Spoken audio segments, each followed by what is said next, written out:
Hola mis hermanos, bienvenidos a un nuevo video para el canal. Bueno, hoy más que video va a ser un audio eh, de estudio.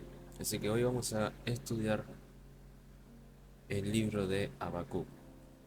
Bueno, en primer lugar, le quiero pedir disculpas, primero por la demora, ya que tenemos que organizar bien los horarios eh, y no tan tarde, ni tantos días largos. Pero bueno, eso Dios verá en el tiempo y lo vamos a estar trabajando. Otra que eh, son estudios bastante largos que requieren de un previo conocimiento para exponerlos. Así que bueno, obviamente elegimos el libro de Habacuc especialmente porque son 3 capítulos y después arrancamos con más y más. Pero bueno, por ahora vamos de a poco. Em, bueno, en las encuestas estuvieron eligiendo más Biblia de estudios. Yo hice una en YouTube, no sé si cuánta va, pero también hice una en el WhatsApp, donde ahí hay hermanos que están suscritos al canal y otros son nuevos. Pero la mayoría eligió eh, todas las Biblias de estudio. Así que bueno, lo que vamos a traer en el día de hoy es todas las Biblias de estudio conforme a una interpretación más certera. Recuerden que mientras más Biblia de estudio tengamos, más certera se hace la interpretación del texto, y más cuando van a un mismo punto. Así que bueno, no vamos a estar seguros en una sola, sino en varias. Especialmente si vamos los números son 5 Biblias de estudio. Pero bueno, veamos cómo sale esto y si no, lo tendremos que trabajar. Pero este es un video, los primeros videos de estudio, así que vamos a ver qué va, cómo obra el Señor. Bueno, en primer lugar, disculpen mi voz, estoy medio, bueno, estoy con dolor de garganta, pero no sé qué será. En fin, los tiempos de hoy son así, calor, frío, y esto me hace mal. Bueno, pero vamos a lo que veníamos. El libro de Habacuc. Hice una introducción, así que te lo dejo acá arriba, en la pestaña de arriba, para que puedas ver la introducción si es que no la has visto. De todas formas, vamos a hacer una introducción rápida y resumida de todo lo que vimos. Bueno, Habacuc fue testigo de la maldad de su tiempo y profetizó la invasión y destrucción de Jerusalén a manos de los babilonios. Al ver que el justo sufría y que una nación idólatra como Babilonia invadiría su pueblo, le pregunta a Dios por qué no lo escucha y por qué permite tal maldad. El libro de Habacuc nos recuerda que la justicia de esta tierra es incompleta. Dios juzga el pecado y las acciones de los hombres ciertamente tienen consecuencias. Sin embargo, han sido castigados todos los que cometen crímenes atroces, y aun los que han sido castigados, es dicho castigo proporcional a sus acciones. Dios usó una nación mucho más malvada que Judá para juzgarla. No obstante, esa nación, a su vez, fue juzgada años más tarde. Esto nos recuerda que Dios, a su hora, al final de los tiempos, completará toda justicia, y que aquellos que confían en Él, aun en medio del sufrimiento y de su juicio aquí en la tierra, vivirán. Bueno, eso es más o menos lo que trata o lo que se resume del libro de Habacuc. Disculpen si me freno un segundo porque estoy buscando una cosa. De eso se trata el libro de Habacuc. Es una breve introducción. El autor dijimos que era Habacuc, fecha estimada 609-597 a.C. Temas, eh, muy resumido: la grandeza, la grandeza soberana de Dios, la justicia escondida de Dios y la fe. Un bosquejo también muy resumido es el diálogo entre Dios y Habacuc. Lo vemos del capítulo 1:1 y 2:20. Salmo de Habacuc, ¿sí? Se lo puede resumir como un salmo, dependiendo también de cómo se ve estructurado el libro en sí. Como por ejemplo en los capítulos 3:1, 3 versículo 1 y hasta el 19. Bueno, ahora sí, vamos a ir comenzando. Bien, el capítulo 1, Habacuc expresa su preocupación por el pecado impune de Judá y luego cuestiona la justicia de Dios al usar a los babilonios para castigar a Judá. Bien, lo primero que te voy a recomendar es que tenga algo para anotar y si no, presta mucha atención. Bien, vamos a ir comenzando a leer. Entonces ya dijimos lo que trataba el capítulo 1. La profecía que vio el profeta Habacuc. Bien, profecía literalmente carga, oráculo o pronunciamiento profético. El término designa la naturaleza de la visión profética como revelación. Lo que sigue es inspirado, aunque exprese las preocupaciones individuales del profeta. Bien, profecía, a menudo esta palabra técnica para referirse a una profecía de juicio contra una nación extranjera. Esto lo podemos ver en Isaías 13:1, capítulo 15:1, Nahum 1:1. Después nos dice Habacuc el profeta. Bueno, ahí les recomiendo que vean de nuevo el video, la introducción que ahí hablamos sobre el título y autor de quién es este Habacuc, el profeta.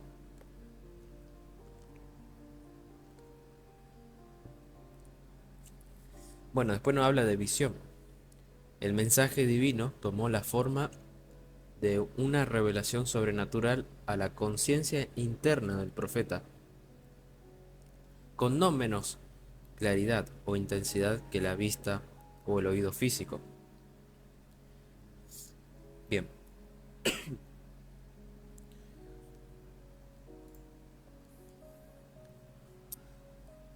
em, profecía, bueno, también la habíamos visto sobre la visión, la revelación de Dios a Habacuc, evidentemente tenía aspectos visuales. Bueno, vamos con el... Ah, creo que me quedó uno pendiente. No, ok. Vamos con el versículo 2. Dice, ¿hasta cuándo, oh Jehová, clamaré y no oirás? Y daré voces a ti a causa de la violencia y no salvarás. Bien, ¿hasta cuándo? No, perdón, ¿hasta cuándo? Una pregunta de desconcierto con respecto al silencio y a la aparente inactividad del Señor, aunque no está justificado. Es un sentimiento común, Salmos 13. Los versículos 3 y 4 describen el deplorable estado de la nación que generó la pregunta del profeta. Bien, esta pregunta impaciente, característica de los salmos de lamentos, Salmos 13:2, como dijimos anteriormente, también el Salmo 62:3, Jeremías 47:6, indica tanto importunidad como perseverancia en la apelación del profeta al Señor, el juez final en los asuntos de desobediencia al pacto. Después nos dice de pediré ayuda, o como dice en la Reina Valera, clamaré.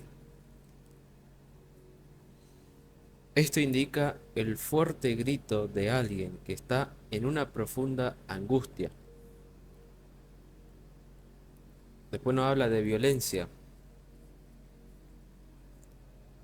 Este término resume la deliberada, brutal e insensible infracción de los derechos y privilegios de los miembros de la comunidad del pacto. Destrucción, versículo 3. Se refiere más al daño a la propiedad que al ataque personal malicioso. Después nos habla de no salvarás. No salvarás, así como una pregunta. Habacuc observa con dolor la aparente indiferencia e inactividad del Señor ante el sufrimiento inmerecido.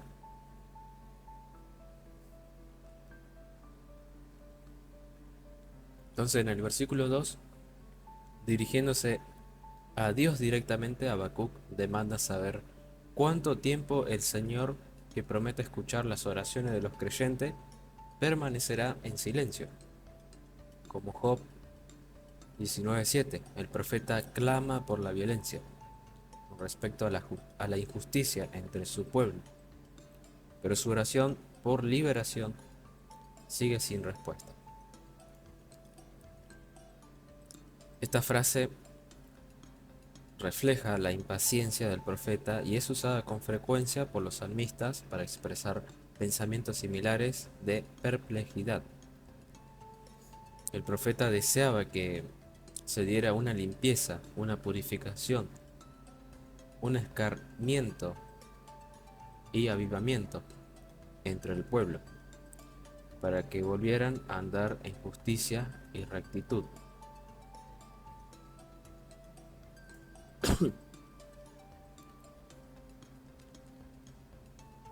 Bien, vamos al versículo 3. ¿Por qué me haces ver iniquidad y haces que vea molestia? Destrucción y violencia están delante de mí, y pleito y contienda se levantan. Bien, iniquidad, dificultad desastrosa, molestia, daño, destrucción, actos homicidas, pleito, disputas legales, contienda es lo mismo que disputa. La lista de pecados es paralela a los que Jeremías asocia con Joacim. Esto lo podemos ver en Jeremías 22:17. ¿Por qué?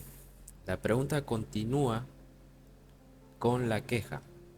O sea, la pregunta continúa la queja. Iniquidad, literalmente labor o trabajo, que lleva a la angustia, el agotamiento y el desaliento. En la Biblia de las Américas nos dice rencilla, discordia. La maldad desenfrenada resulta en una comunidad dividida, plagada de sospechas, acusaciones y ataques personales. ¿Por qué me haces espectador del mal? El profeta está profundamente angustiado porque Dios parece tolerar la injusticia y el mal, cosas tales como destrucción, violencia, conflictos y desacuerdos, y no hace nada al respecto. El pecado y sus resultados abundan en la tierra. Habacuc se hace eco de los sentimientos de muchos creyentes fieles que se preguntan por qué Dios no trata inmediatamente y directamente con el mal que les rodea.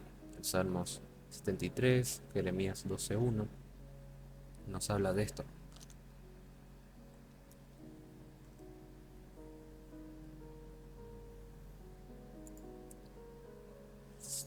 Bien, violencia, iniquidad, molestia, destrucción.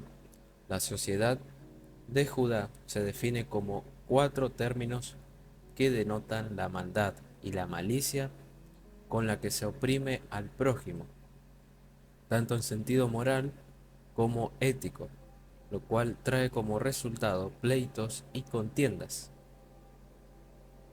Bueno, ahora vamos a ir con el versículo 4, que es el final de Habacuc se queja de injusticia. Dice, por lo cual la ley es debilitada y el juicio no sale según la verdad,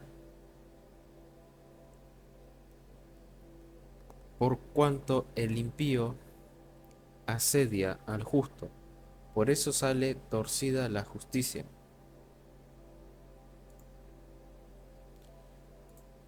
Bien. Em, la ley es debilitada. La ley se ha vuelto insensible o fría y por lo tanto inoperable, o en otras palabras, inoperante, en término individual.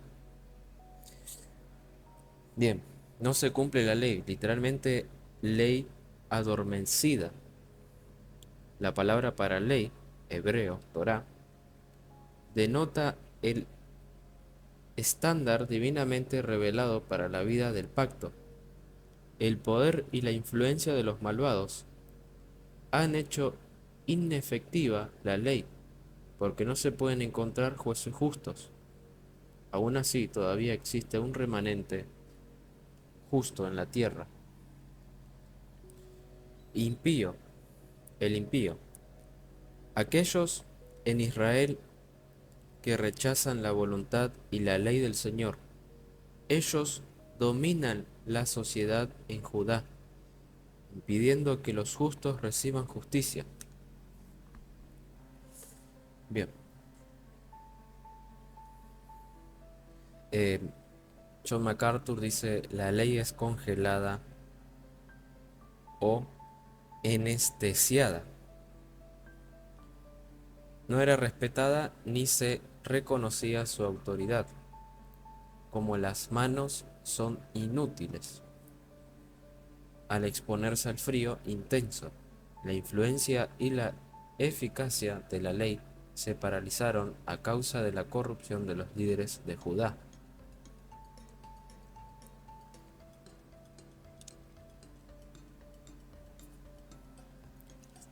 Em, bueno, del 1, del 2 hasta el 4, en el primer clamor de Habacuc, el profeta percibió que Dios parecía indiferente al pecado de Judá.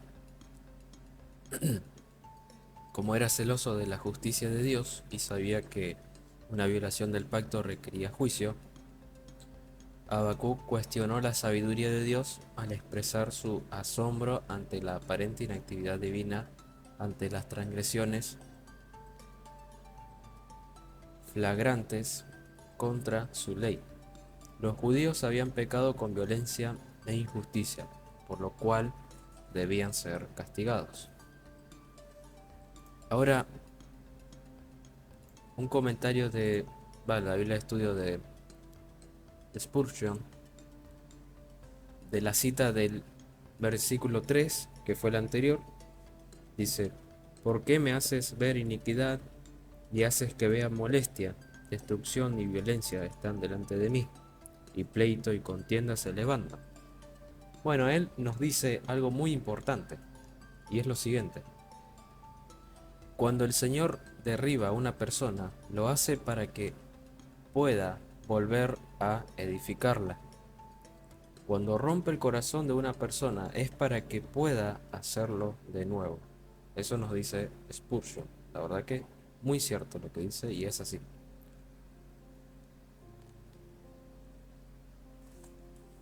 Continuamos. Bueno, sobre el versículo 4 volvemos. La ley carece de fuerza. Desde la perspectiva del profeta, la ley se ha vuelto ineficaz debido a que el Señor falla en actuar. Bien, Habacuc vive de primera mano las políticas opresivas de Joacim, rey de Judá. Esto lo podemos ver en los años que habíamos mencionado, 609, 598 a.C. Y se siente rodeado de un mal descontrolador, debido a la falta de hacer cumplir la ley de Dios. Habacuc se queja contra Dios.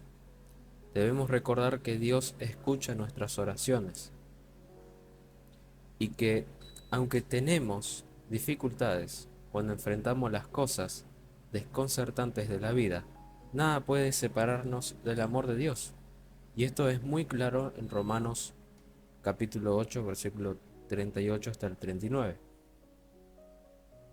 Señor, enséñame a ser paciente mientras llevas a cabo tu voluntad en mi vida, en tus tiempos. Amén. Nosotros le debemos pedir a Dios que nosotros seamos pacientes y no que Él actúe ya. Le debemos pedir sabiamente paciencia mientras llevas a cabo su voluntad en nuestras vidas. Es uno de los frutos de la paciencia. Bueno, ahora vamos a pasar a los caldeos castigarán a Judá. Es el siguiente, el versículo 5. Nos dice así: mirad entre las naciones y ved y asombraos, porque haré una obra en vuestros días, que aun cuando se os cantare no la creeréis. Bien, asombraos, dice, una traducción idiomática de estar horrorizado, congelado por el miedo. El hebreo, perdón si lo digo mal, juxtapone dos formas de las mismas palabras. En respuesta a la suposición del profeta de la inactividad divina, el Señor anuncia que Él está a punto de hacer algo increíble. De manera interesante, Pablo conecta esto con el Evangelio de Cristo, y lo podemos ver en Hechos capítulo 3, versículo 41. Bien, dice, asombraos y al final no creeréis. Durante el tiempo de la queja de Habacuc ante Dios, los babilonios no han alcanzado todavía una posición de poder en el antiguo Medio Oriente.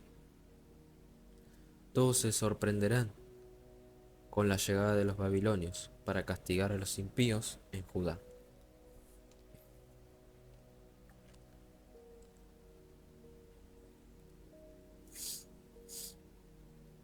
Bien, eh, mirad, ved, asombraos.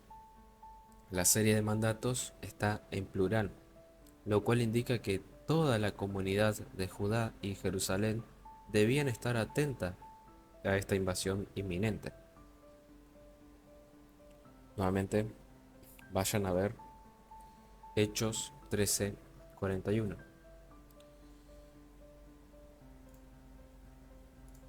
Bien,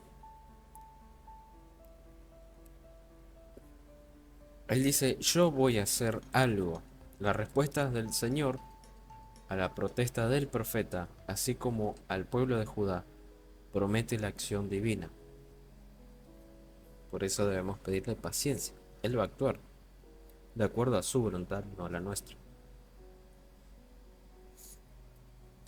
Leemos el versículo 6, nos dice, porque he aquí, yo levanto a los caldeos, nación cruel y presurosa, que camina por la anchura de la tierra para poseer las moradas ajenas.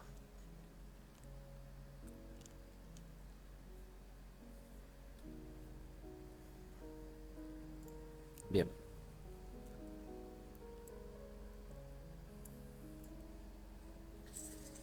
he aquí yo levanto un modismo de acción inminente, me estoy levantando, cruel y presurosa, feroz e impetuosa. Elevar a los caldeos o babilonios era la cosa increíble que Dios iba a hacer para responder a las preocupaciones de Habacuc. Él dijo, yo levanto. El soberano Dios de Israel controla todo poder en la historia, incluyendo los agresivos caldeos. Bien, ¿y qué es caldeos? Bueno, también llamados babilonios o neobabilonios. los caldeos tomaron el control de Babilonia en el año 626 a.C. Mientras el poder de Asiria disminuía, ellos desempeñaron un papel clave en la destrucción de Nínive, capital de Asiria, en 612 a.C. Después de derrotar al ejército egipcio, en 605 a.C. establecieron un imperio que perduró hasta que los persas capturaron la ciudad capital de Babilonia en 539 a.C.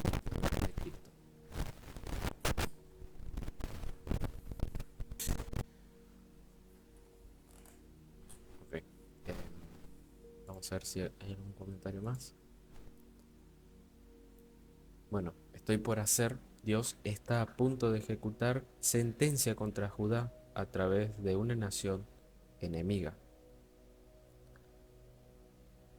Caldeos, grupos de tribus arameas que surgieron en la Baja Mesopotamia en el siglo IX a.C.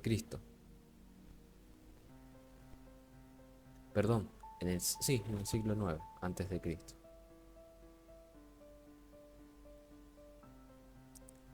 Y se convirtieron en uno de los principales elementos en el reino neobabilonio o neobabilónico, fundado por Nabopolassar, 625 y 605 a.C. El hijo de Nabopolassar, Nabucodonosor II, 605-562, reconstruyó Babilonia, solidificó el control sobre cercano Oriente y derrotó a Egipto en Carquemis, todo durante el primer año de su reinado.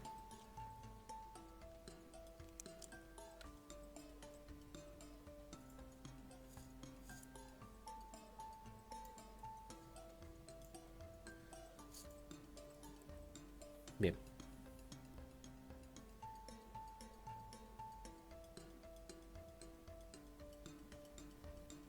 un momento que quiero ver si hay algún comentario de Spurgeon, todo esto.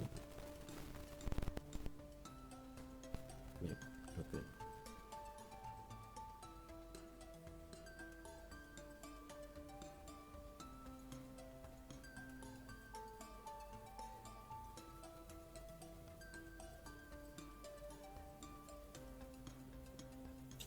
Bien.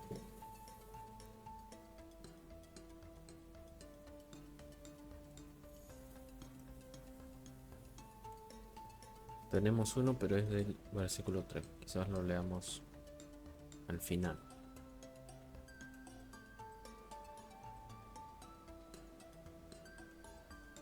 Ok, continuamos entonces. Versículo 7 nos dice: Formidable es y terrible, de ella misma procede su justicia y su dignidad. Bien. Em, Dignidad, soberanía o majestad. El versículo describe la arrogancia, autosuficiencia de los babilonios. De él mismo, justicia. Esto describe la arrogancia del enemigo venidero, cuyos estándares de acción y honor son totalmente autodeterminados y egocéntricos, sin respeto por los derechos de los demás y mucho menos por Dios.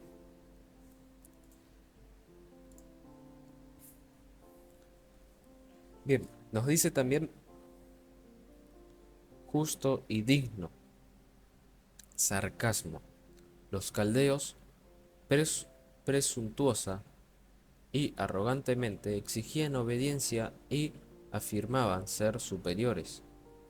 Dios utiliza a esta nación egoísta como instrumento para ejecutar su sentencia contra Jerusalén, aunque esto podía, aunque esto pueda resultar incomprensible.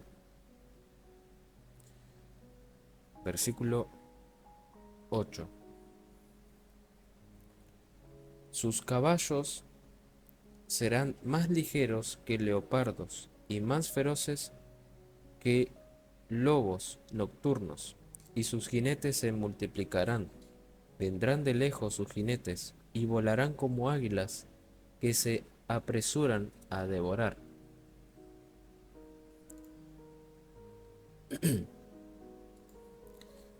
Bien, sus jinetes se multiplicarán.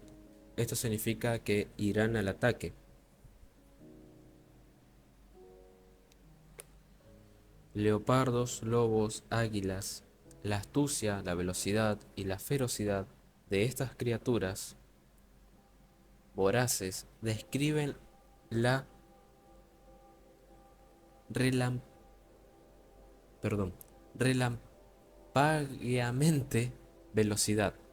O sea, se refiere a lo que es rapidez, velocidad, astucia, ira, ferocidad sería, con la que el ejército caldeo se lanzó contra Judá como un depredador. Esto lo podemos ver en Isaías capítulo 5, versículo 26 hasta el 30. Lobos nocturnos. Estos son los lobos que habían padecido hambre todo el día y fueron sueltos de noche para buscar comida. Como lobos hambrientos, el ejército de Babilonia demostró tener gran resistencia y una ansia indomita de atacar con el propósito de devorar todos los despojos de la victoria.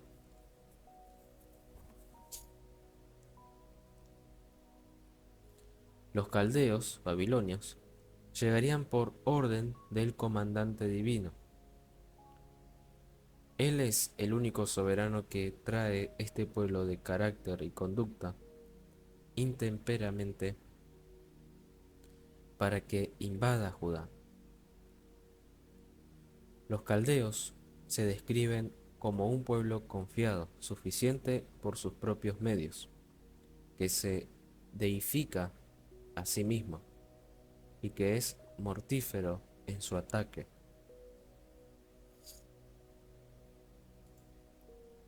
Bien, versículo número 9.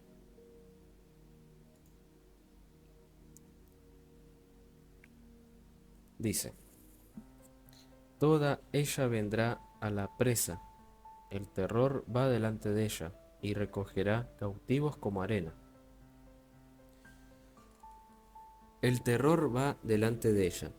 El hebreo es difícil y se puede traducir. Todas sus caras están delante, describiendo el avance del ejército. Cautivos como arena. Eso significa que tomarán tantos cautivos como la arena. Son muy numerosas. Bien, lo que vimos del versículo anterior, del 8 hasta el 9, el de ahora, son imágenes vividas, retratan la velocidad y la resolución de estos feroces y dominantes guerreros. Lobos al anochecer, voraces, porque no han comido en todo el día y por lo tanto son feroces y están decididos a identificar y devorar presas. Y hablando sobre eso, caen sobre su presa. El ejército caldeo es representado como lanzándose para matar, como arena, es decir, innumerables.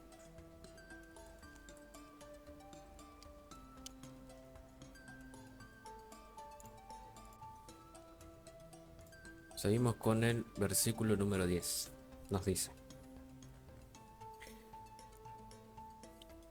escarnecerá a los reyes y de los príncipes hará burla. Se reirá de toda fortaleza y levantará terraplén y la tomará. Levantará terraplén, su acumulación de tierra para las rampas de asidio para capturar las fortalezas. Bien, se mofa de los reyes.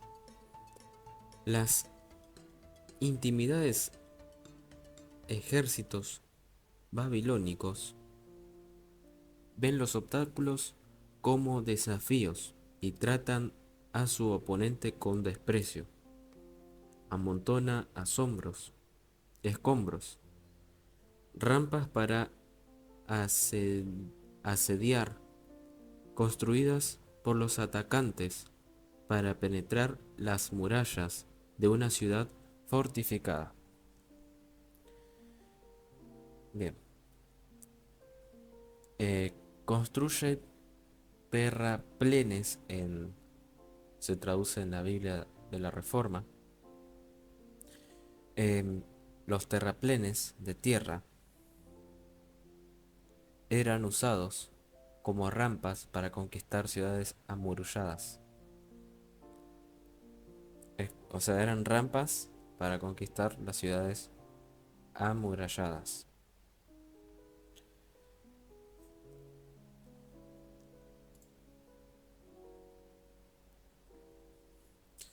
John MacArthur nos dice: trátese de autoridad real o de obstáculos físicos, el ejército de Babilonia marchó con resolución y se mofó de los que se, de los que se pusieron en su camino.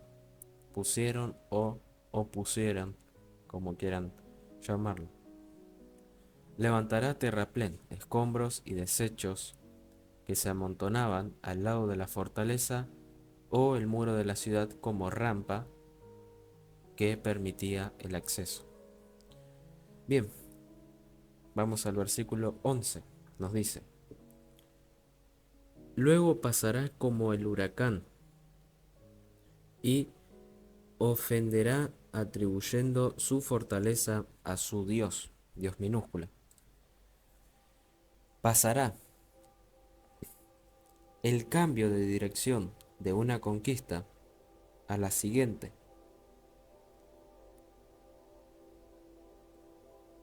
Los babilonios, ignorantes de que el Dios verdadero planeó sus conquistas, las atribuían a los únicos dioses minúsculas que conocían, sobre todo a Marduk, era su dios. Bien, hace de su poder su dios, o su poder es su dios. El orgullo, especialmente la deificación del poder propio, es ofensiva a Dios, quien es el único que merece nuestra adoración. A su Dios, aunque los caldeos fueron los instrumentos de juicio utilizados por Dios, su autosuficiencia y la adulación que hacían de sí mismos fue lo que sembró las semillas de su propia destrucción, descrita en Habacuc capítulo 2, versículo 2 hasta el 20, ya que fueron hallados culpables de idolatría y blasfemia delante del Señor soberano. Habacuc 1, 5, 11, en respuesta a la perplejidad y los ruegos de Habacuc, Dios rompió su silencio y le informó que no era indiferente al pecado de Judá, sino más bien que en lugar de avivamiento se disponía a enviar el juicio, formidable y terrible.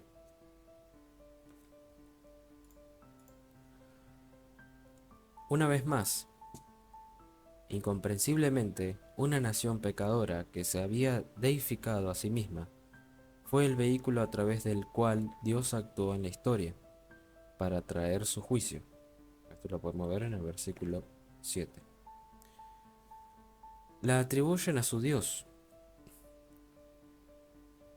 Habacuc separa a los ídolos de Nabucodonosor del verdadero Dios. Es un Dios falso, el que nos esforzamos para agradar con nuestros propios esfuerzos y obras. Sin embargo, el verdadero Dios es aquel que quiere ayudarnos. El único Dios verdadero es aquel revelado en las Escrituras. Seguimos ahora con la protesta de Habacuc.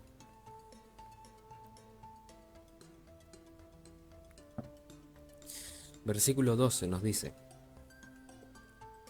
¿No eres tú desde el principio, oh Jehová? Dios mío, santo mío. No moriremos, oh Jehová, para juicio lo pusiste, y tú, oh roca, lo fundaste para castigar. Bien, esta es una oración del profeta.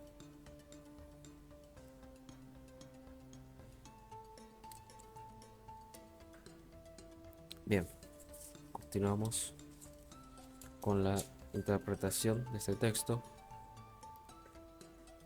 Era el versículo 12.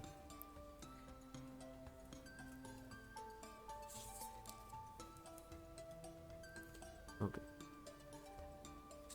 Bien, se dirige a Dios en términos de su eternidad divina, de ser el salvador del pacto, es decir, Jehová, su santidad y su estabilidad, es decir, roca. Observa las acciones de Dios que revelan su soberanía, es decir, pusiste, fundaste. Afirma las consecuencias de estas verdades. No moriremos.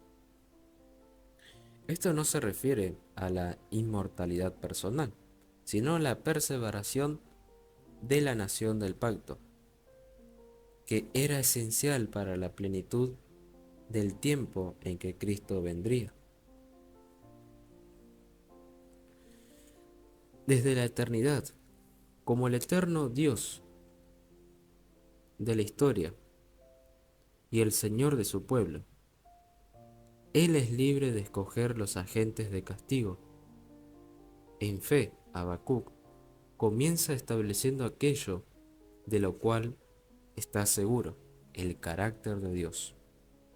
Dios mío, santo mío, una relación personal con el incomparable Dios, el santo. Convierte la confusión en la convicción de que la angustia actual no será el final. No moriremos.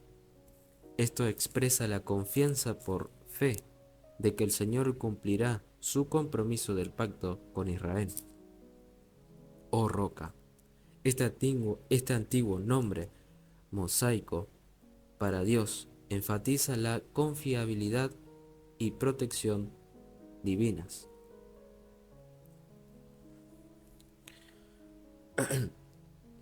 Bien,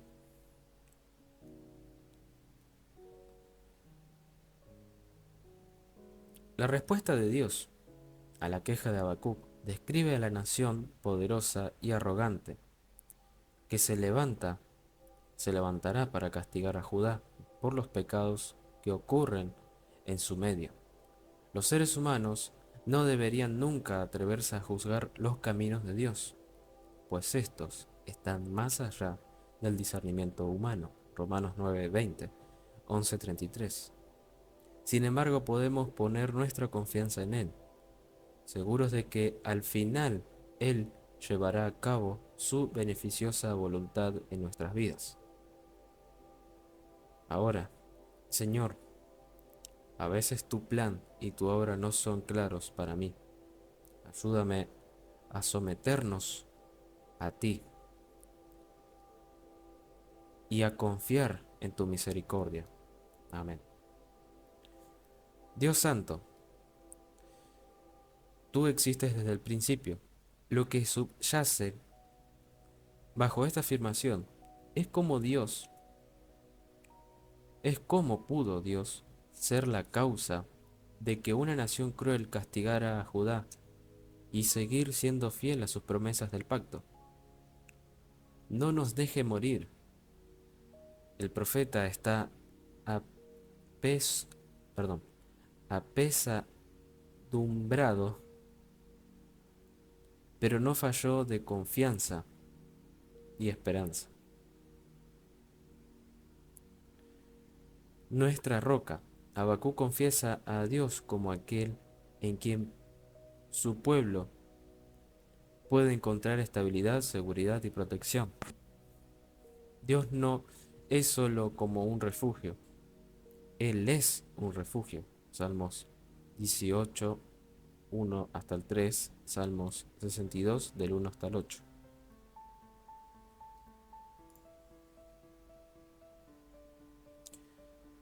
Aunque el profeta no podía comprender del todo la obra soberana de Dios, justo, optó por expresar su fe y confianza plenas, al declarar el carácter inmutable de Dios como el ser eterno, soberano y santo por excelencia.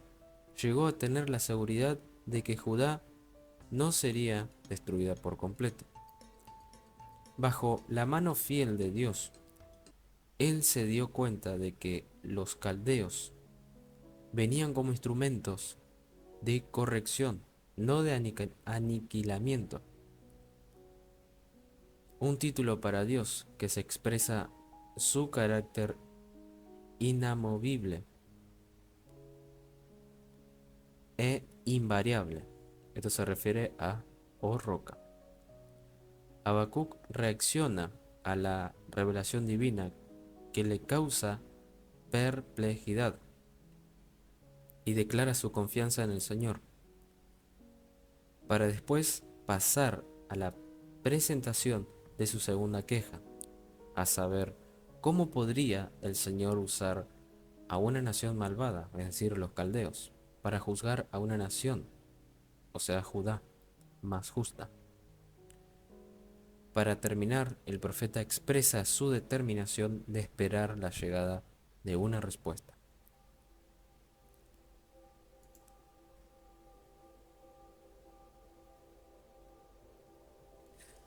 Bien, continuamos con el versículo eh,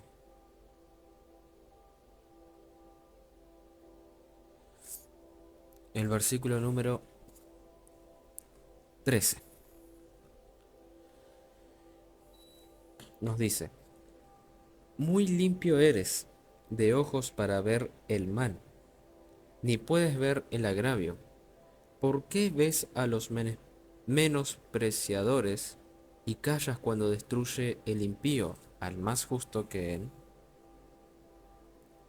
Bueno, callas. A Habacuc le parecía que Dios los estaba dejando escabullirse en el pecado.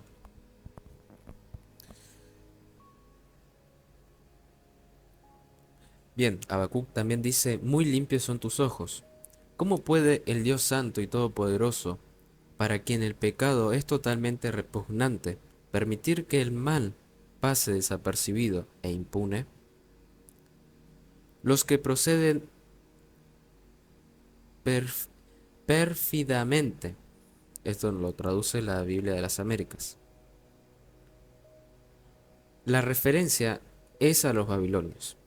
Habacuc no puede comprender cómo el Dios Santo puede usar a una nación tan inescrupulosa y perversa para castigar a Judá, cuya conducta es en comparación más justa.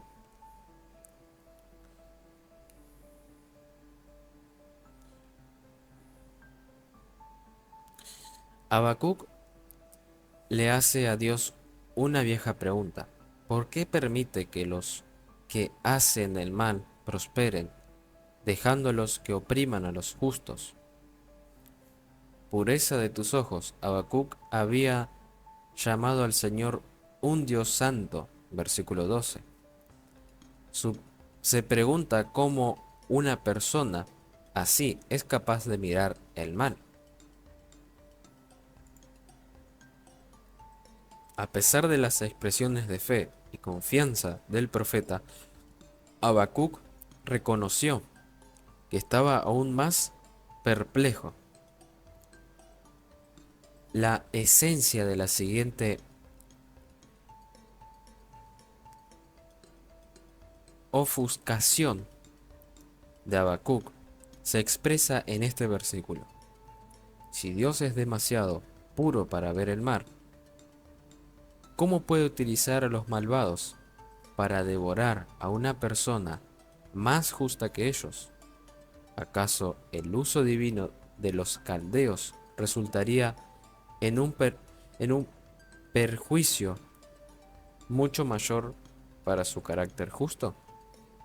Esto lo nos dice la Biblia de estudio de John MacArthur.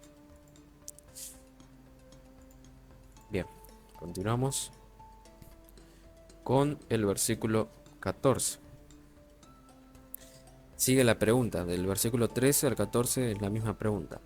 ¿Y haces que sean los hombres como los peces del mar, como reptiles que no tienen quien los gobierne?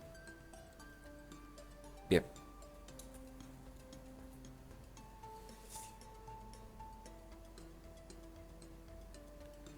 del 14 hasta el 17, Habacuc usa la imagen de los pescadores que emplean hábilmente las diversas tácticas para recoger el mayor número posible de peces.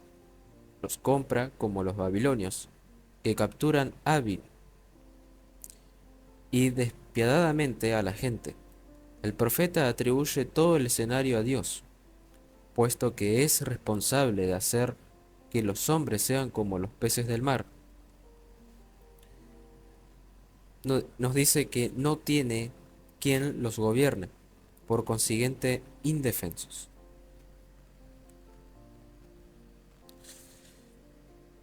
Has hecho a los hombres una audaz acusación de Habacuc.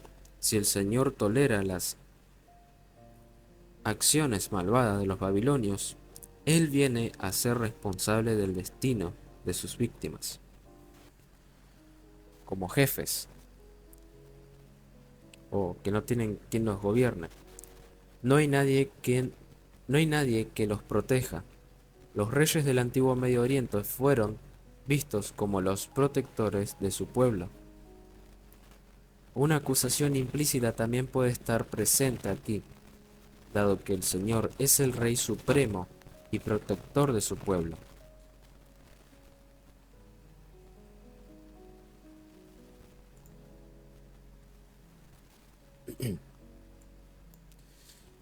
Bien, este, las personas que no tienen un gobernante fuerte como los peces y las criaturas que se arrastran, vulnerables a los opresores malvados, es decir, indefensos también.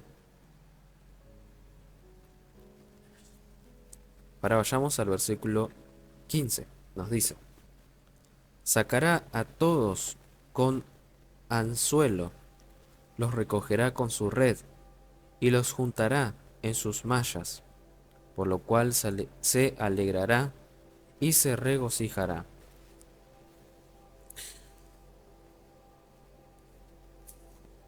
Ok,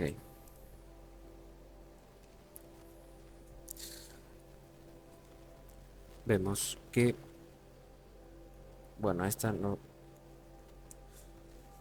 tiene explicación en estas Biblias de estudio, pero la vamos a leer de vuelta. Dice, sacará a todos con anzuelo, los recogerá con su red y los juntará en sus mallas, por lo cual se alegrará y se regocijará. Entonces, como, como pescadores que han tenido una gran pesca, los babilonios se complacen de haber entrampado y atrapado hábilmente a los indefensos pueblo de Dios.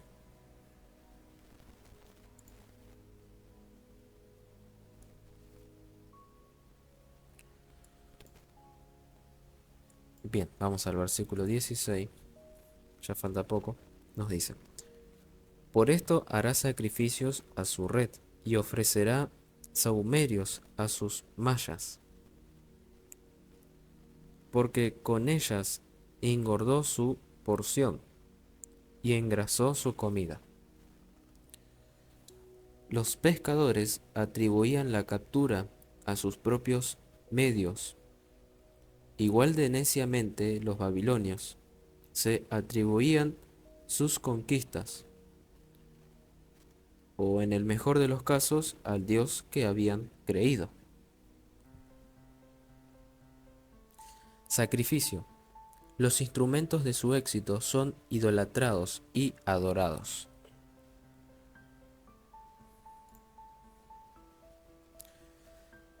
Como si esto fuera poco, el profeta añadió que los caldeos atribuían sus ganancias al imperio, perdón, al poderío militar que tenían y no al Dios verdadero.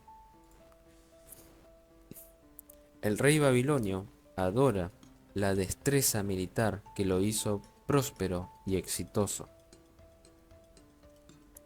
Finalmente leemos el versículo 17.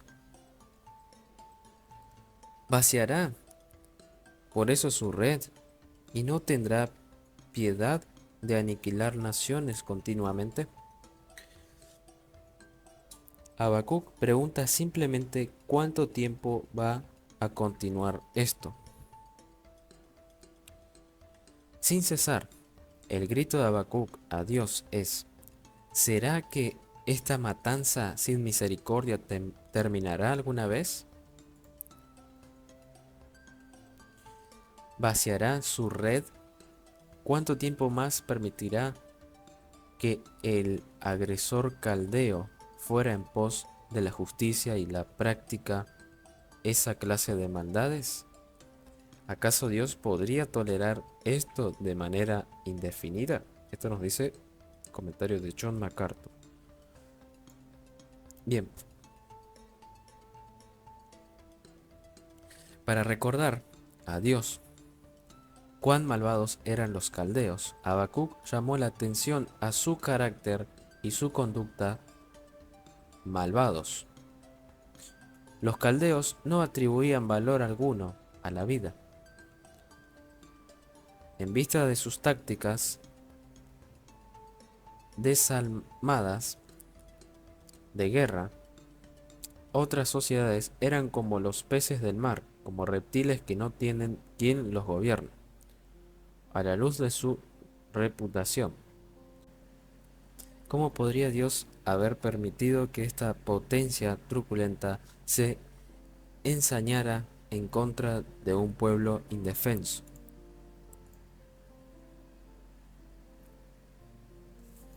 Bien, eh, terminamos en el capítulo 1 y ahora vamos a leer pensamiento para el culto personal y familiar de este capítulo.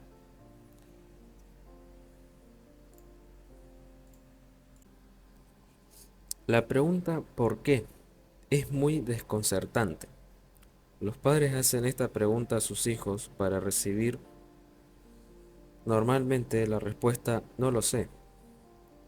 Cuando los niños preguntan a sus padres ¿por qué?, la respuesta típica es porque yo lo digo. Ninguna de esas respuestas es satisfactoria. Rara vez hay una respuesta buena y satisfactoria para la pregunta. Sin embargo, los cristianos preguntan a menudo a Dios ¿por qué?, cuando suceden cosas que no entienden o no les gustan. La Biblia da muchos ejemplos: Job, Jeremías, varios salmistas, por ejemplo Salmos 37, 49, 73. Pocas veces Dios responde a la pregunta. Una y otra vez Dios desvía la atención de la circunstancia que generó la pregunta para volverla hacia sí mismo. La respuesta satisfactoria definitiva. La tensión entre lo que sabemos acerca de Dios, nuestro credo, y lo que estamos viendo que nos molesta, nuestra experiencia, puede ser real, pero la solución siempre es apartar la vista de la circunstancia para mirar al Señor. La fe vincula nuestro credo y nuestra experiencia. Las oraciones de Habacuc, aunque generadas por su malentendido y confusión acerca de lo que Dios estaba haciendo, son muy instructivas. La Biblia registra las oraciones inspiradas como patrones que debemos seguir. Si algo es evidente en la oración de Habacuc, es su honestidad y transparencia ante Dios. Él desnuda sinceramente su corazón, expresando su perplejidad con respecto a la justicia de Dios. Ora lo que piensa. Demasiado a menudo nuestras oraciones se vuelven rutinarias y rígidas con clichés mientras tratamos de enmascarar ante Dios nuestros verdaderos sentimientos. De manera parecida a Habacuc, Jeremías fue tan transparente en su oración que acusó a Dios de engaño. Jeremías 27. Nosotros no nos atreveríamos nunca a pronunciar esas palabras. Pero ¿con qué frecuencia hemos tenido estos mismos sentimientos cuando las cosas no eran como pensábamos que deberían ser? Debemos ser reverentes, pero Dios conoce nuestros corazones y pensamientos. Aprendamos en nuestra oración a apelar a Él reverentemente, pero con sinceridad, sabiendo que Él es un Dios que ama escuchar nuestras oraciones. Así que esto fue todo por hoy. Espero que les pueda servir y nos vemos en el siguiente capítulo. No olvides suscribirte y activar la campanita para que YouTube te notifique. Adiós.